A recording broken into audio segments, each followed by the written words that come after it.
watch that whole thing sitting there in your hotel room. And by the way, we have a special guest joining us, the man, the myth, the legend, John Fanta is here. But Goodman, what do you make of that win?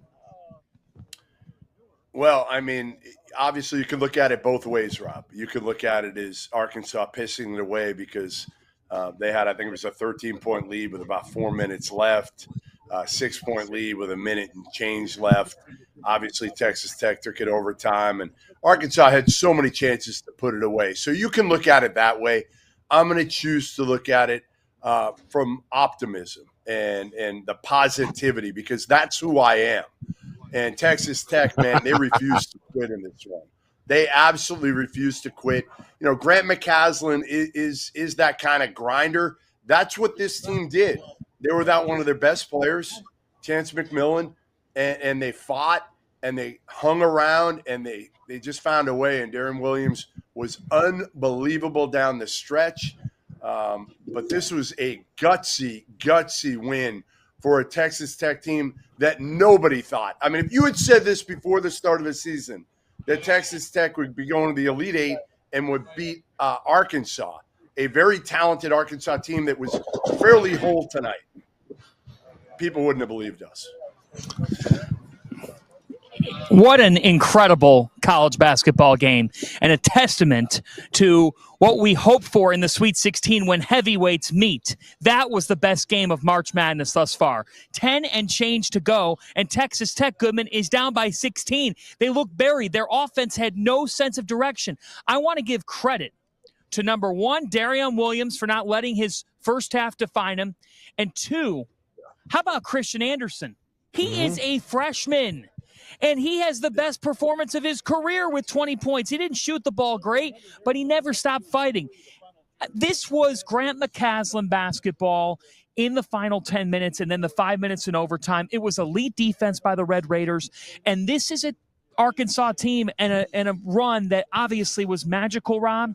It comes to an end. I thought John Calipari mismanaged some of the late game situations. I mean, he was up by 6 with 70 seconds to go in the game, and he didn't foul up 3. You got to foul up 3 when it gets deeper down the clock. He stuck with some of his old habits, and as a result, the game forced an overtime. It's an amazing run by Arkansas.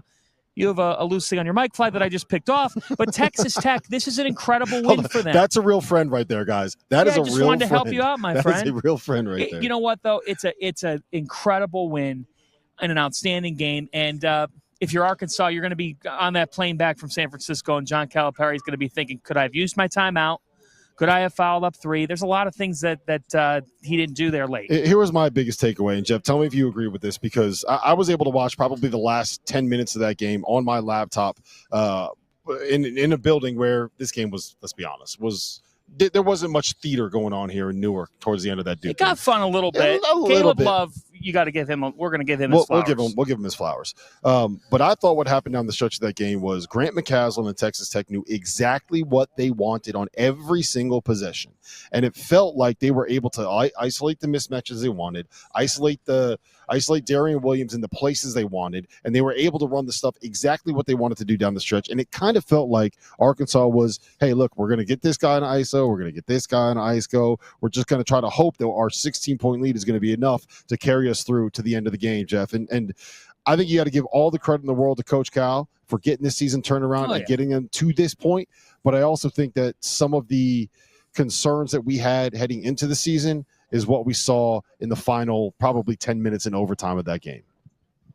And it was great defense by Texas Tech late. You could say what you want, certainly, about ISO ball for Arkansas, but they got some damn good players who can play that game and still win without having to, run any plays, right? I mean, DJ Wagner certainly can get to the basket whenever he wants. I thought Elijah Hawkins did a great job on him, forcing him really wide, because if he gets close to the basket, we know what he's doing. He's putting it high off the glass. You can't stop him. Hawkins did a great job on one of the final possessions of the game to make it tough for him. I was surprised too, guys. The star of the game was Nelly Davis. He had 30 points. He looked like the Nelly Davis from a year ago that went bananas against Arizona in Las Vegas early in the season. That's who he looked like, the swagger Nelly. And at the end of the game, to me, Boca Nelly. I would have given the ball to him. I wouldn't have given him the ball. I would. DJ Wagner had the ball at the end. To me, Nelly Davis is far more capable of first of all, getting there and getting to the line if you have to, making a play. I just feel like making a three, making a pull up. There's just more options with Nelly Davis. DJ Wagner, and he's played great lately. Don't get me wrong. He has done a great job playing the point and getting his teammates involved and picking his spots. But to me, Nelly was cooking tonight. Ride with Nelly Davis when the game's on the line. I think he would have had a better chance of bailing you out. Yeah, I think I agree with that. I don't want to. You mentioned this earlier. You called yourself Mr. Positivity. I think that we all know that you said good, Jeff. That you said that in jest. Okay, everyone knows that. We've all kind of accepted that. But I think you're right in that. I don't want this to turn into the Cal Bash Fest because Texas Tech. Let's be honest, guys. Let's be honest. If Grant McCaslin was sitting right here, I think you would agree with us. Texas Tech played like shit. They were terrible for probably 35 minutes. Yeah, but Arkansas Arkansas had something to do with it the same way that they had something to do with St. John's being uncomfortable offensively. But that was not a good performance from Texas Tech, and they fought back, and they dug deep, and they made the plays. What did I tell you last week, Goodman? What did I tell you last week? After the second round game when Texas Tech got past Drake, I said Darian Williams is the most underrated player in college basketball. Are you on my side now? Do you agree with me? Can you give me some credit for that? He was a beast tonight when it mattered most. And that was the thing is, like you said, when you fight back, from not playing that well, and they look dead. They look like a buried team, as Fana said, down 14, down 13 with 4 minutes and change to go.